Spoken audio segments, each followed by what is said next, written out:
Hi everybody, it's Alyce-Kay, and I just thought that I would continue on with the conversation we were having earlier. I have a few minutes before I have to go to work, and I'm spending a little bit of time working on a junk journal, and I'm not really going to tell you about what I'm doing with that because I really just wanted to continue on with what I was talking about last night. Anyway, last night was when I was recording. This will probably be posted a few days later than you saw the previous one, but we'll just continue on from there.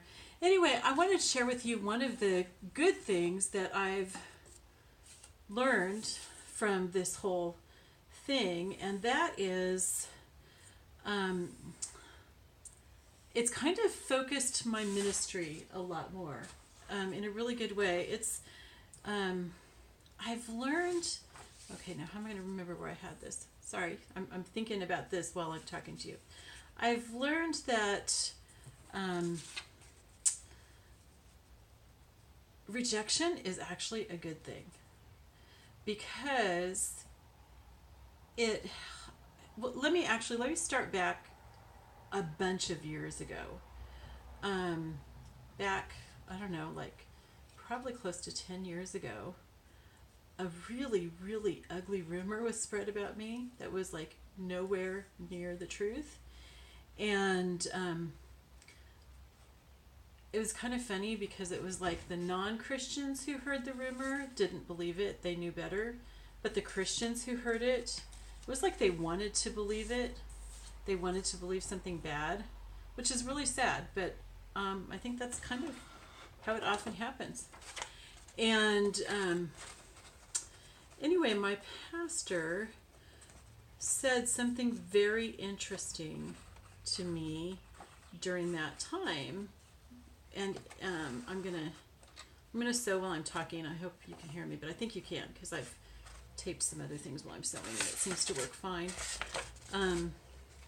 He said that if you live your life in integrity before people, and they still choose to believe bad things about you, they're not wise.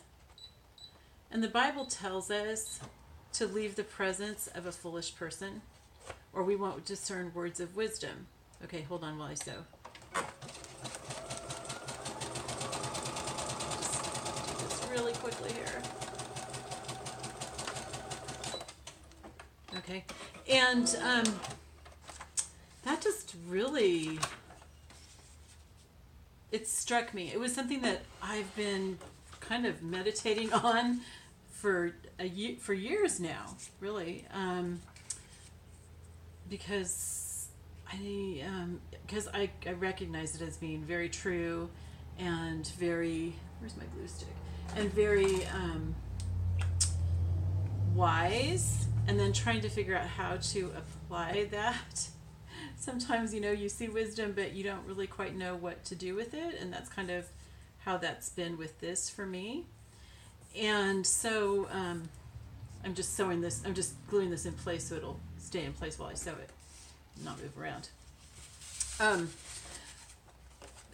then as I started coaching people and everything, one of the things that I learned was that what you have to offer isn't what's right for everybody. And that's okay. And when people turn you down or reject you, it doesn't mean that you're bad or they're bad or anything like that. It just means that you're not the right fit for them, which means that you've narrowed it down further to who the people are that you should be helping or getting help from or whatever it is. You've narrowed down, like a lot of people like to say, your tribe. And I kind of like that imagery because it's like, it's not like, one person's the leader of the tribe or something. It's like everybody helps each other, and it's like, in my ministry, maybe I help you with my videos or with, emails that you and I send back and forth or something, but I get help from you too, and sometimes maybe you don't know it. And sometimes maybe it's not at the same time that I'm helping you, but, later on in our relationship, maybe you'll say something that I need to hear or something. Anyway, it usually works out that way. And so, so it's like when you're rejected by people, you start focusing on the people that you're called to. And one of the things that I learned was that the people I thought I was called to, the people that we, as Western Christians, tend to think that we have to be called to, those aren't the people that I'm called to. They don't need what I have to offer, or at least they don't want it. And that's okay. That doesn't mean that they're bad or that I'm bad. It just means that that's not who I'm supposed to be spending all my time and effort, or maybe even any time and effort, trying to help, because they're not the ones that I'm supposed to be focused on. And it's been very freeing. I had to go through a period first. Like I said, I want to be honest about this. It wasn't like I went, oh, okay, that's fine. I had to go through a period first of really struggling with it, of feeling like I was a horrible person, but not exactly knowing why. And I had to go through forgiving, and several times actually. And again, it's not because they're bad people or anything, but you feel when somebody rejects you, you feel like they've done something bad to you. And they haven't necessarily. And what was I going to say? So the other thing is that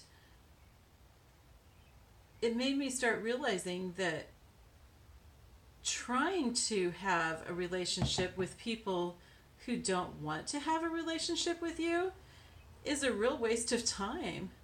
And it means that you're not putting in the time with the people that do need you, who God has, set out there or brought to you because they need you, and maybe because you need them. Instead, you're wasting your time pursuing these other people who aren't the people you're supposed to be worried about. Oh, you know what? I think I'm going to take that glue off of that and actually sew it on. Okay, sorry. And that revelation was huge for me. I know a lot of people are smarter than me, and they've probably, like a lot of you, have probably just you're going, seriously? That took you that long to figure that out? Yep, it did. I'm not real smart sometimes. And I'm a people pleaser too. And so that kind of makes me more vulnerable to this kind of thing, because I want everybody to like me. And sorry, I had the needle in my mouth, so I couldn't talk. And so when somebody doesn't like me, it really, really bothers me, and it hurts really badly. And I'm really having to learn to not care, to care more about what God thinks of me. And that's good. That's really, really good. But it's hard for a people pleaser. Now, some of you I know are not people pleasers. And so you probably have no clue what is my problem. But some of you are, and you understand how much it hurts to be rejected, especially by people that you care about and think shouldn't reject you. But the thing is, if they didn't reject you, then you would still be trying to meet their needs, and that's not what you're called to do. And and it may be a matter of throwing pearls before swine, because they will really, Jesus said if you throw your pearls before swine, they're going to turn around and trample you. And sometimes that happens, guys. If you are trying to help people that you aren't called to help, they're just going to turn around and hurt you. But other times, it's not anything like that. It's not anything malicious. It's just they aren't your tribe. They aren't the people that God has called you to help. I'm sewing this button on just in case you're wondering, what the heck is she doing? They just aren't the people that you're supposed to be helping. And sometimes God has to maybe put us through little drastic measures in order to convince us of something like that. That's cute, isn't it? The little ladybug there. I think I need something more around her, though. I'm not sure what. Maybe some ribbon. Okay, that's my timer that I have to get ready for work. I love you guys. I will share later.